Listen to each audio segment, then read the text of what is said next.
My parents growing up, they were always very, very protective.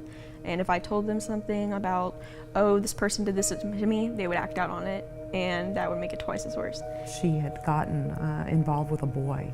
It started off okay, and we thought everything was going well. And this boy got in her head, and she didn't want anything to do with us all of a sudden. He told me, I'm the only person that's ever going to love you. I'm the only person that will ever want you. And that boy,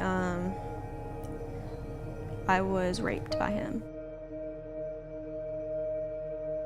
I didn't tell anyone. I didn't go to my parents. I acted like everything was fine, and I just put this mask on because in my friend group, I was the one that held everything together. I was the one that was there for people. I was the one who, if you had a problem, you come talk to Emily because that's who I am.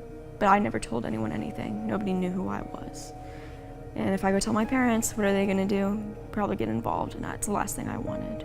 It got to a point where she was telling us she didn't want to live with us anymore.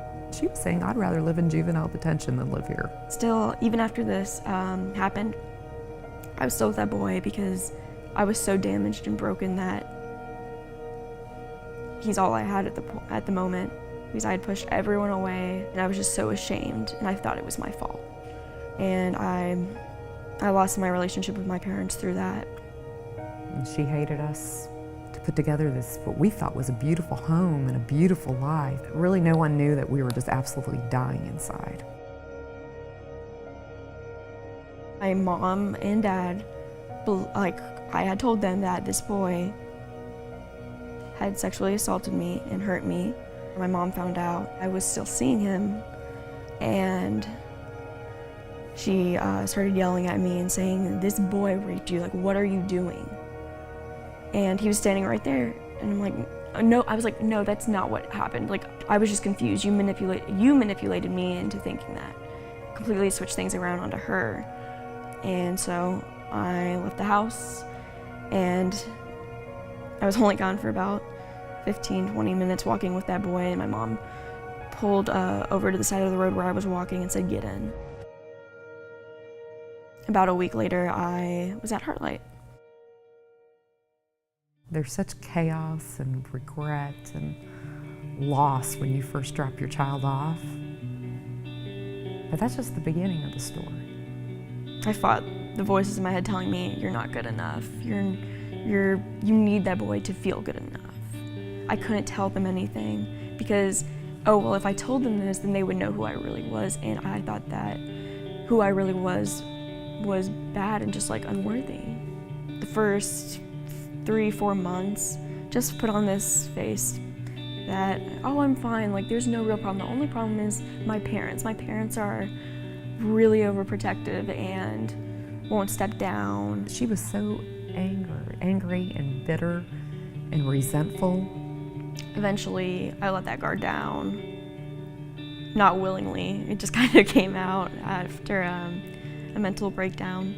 Honestly, that's the best I've ever felt after sharing that information, just being like, I don't know what to do anymore.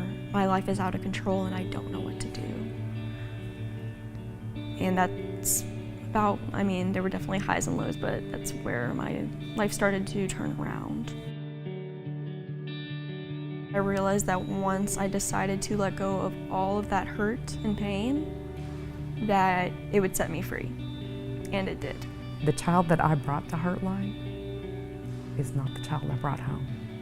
Emily's always saying, you know, Mom, I'm so sorry, you know, I put y'all through that. I'm like, no, you know, that was supposed to happen. I still struggle with anxiety, depression from time to time. I mean, I struggle with those things, but when I got back home, I knew, okay, I'm feeling this way, so what's next?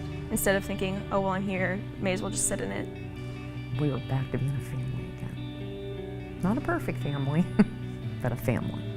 I did not think things were going to get better, and Heartlight really allowed me to find not only forgiveness, but myself. And I'm really, really lucky for that. This is the real me. This is no facade, no mask. This is just Emily, the real Emily. The Emily that is just so happy and is not afraid to be herself. And this is not the same family that walked in. the Heartlight. Definitely not. Because you can tell it in the smiles. And I just see joy here. I tried so hard to get them to give up on me, and they just wouldn't. And I'm so glad that they didn't.